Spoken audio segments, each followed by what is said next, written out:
You're painting a picture of a lot of complexity compared with, say, 10 years ago. Then for an agency, getting paid was a fairly simple matter. Now life is much more complex. Can you sort of explain the difference between then and now? The amount of media dollars in broadcast, print, and so on that the client agreed to spend, the agency received a commission, that is a percentage of that total for their work, for their ideas, and for placing the media.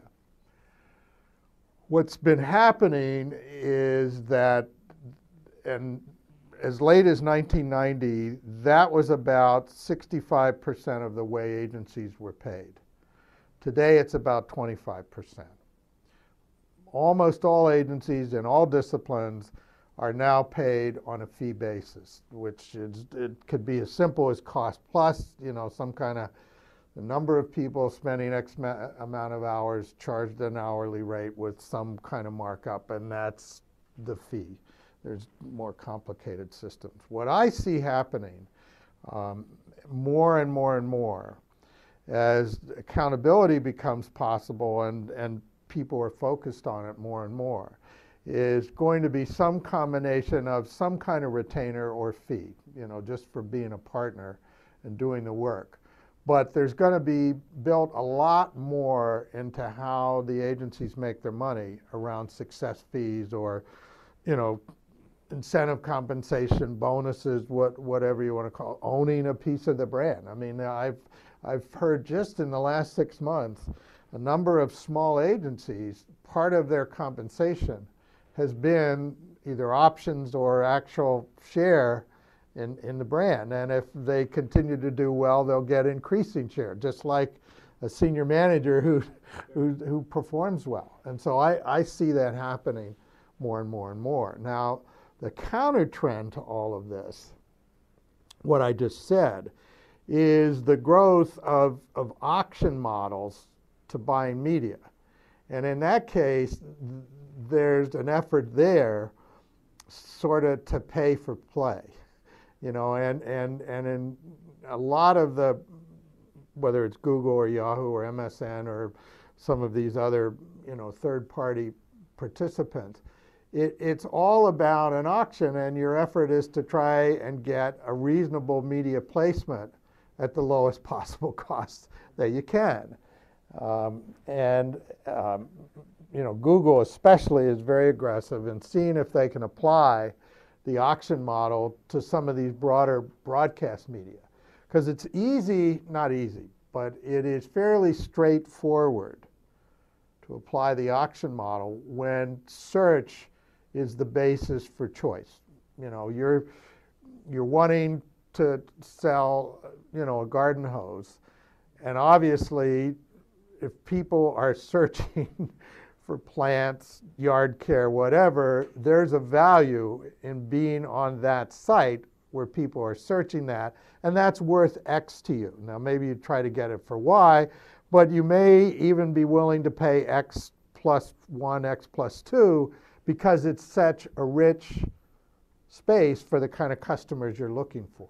A lot of marketing students are going to go into brand management, and they're going to be faced with all of this complexity that you're talking about. Can you give them some tips on what to look out for? Look out for the two things: the shallow, simple solution, because as you've said, this is not easy. If it were easy, a lot of people would be winning like crazy, and it's not easy. There's great frustration on all sides. In fact, this whole question, Noel, of what is a optimum go-to-market plan is the biggest challenge people have today, especially on the agency side. And the advertiser has it too. But so beware of what, it just feels like a very slick, simple solution. It's not that easy. The second thing is be comfortable with ongoing experimentation. Just be willing to play and play with a purpose and some feedback, but be willing to play. Rashad Tabakawala, who's probably one of the leading thinkers in this area of, how you sort of strategize and allocate resources in media, he said, there are no formulas today. There used to be a formula, for example, if you were in packaged goods, on how much to spend on broadcast advertising and how much in-store promotion, sort of the creating the demand with mass advertising and then using the in-store promotion to activate it. Fairly straightforward, and companies like Kraft spent millions of dollars building marketing models to fine-tune that. It doesn't work that way anymore. So what he is saying is you gotta learn as you go and be comfortable with that. Even though management is gonna ask you for the plan as a brand manager, and you gotta defend it. But you also have to say, and by the way, we're trying this, we're trying that, because we're not quite sure what's gonna work. And the good news is there's an emergence of a whole new kind of, either you want to call it consultant or research firm or some hybrid of it, that have great skills in being able to deal with that, and read it and help you analyze it and do this kind of accountability, optimizing your go-to-market strategy. But you got to be open and want to play. That suggests that you're going to be doing a lot of different things, and in some of those you'll be successful, and some of those you'll not be successful. Absolutely.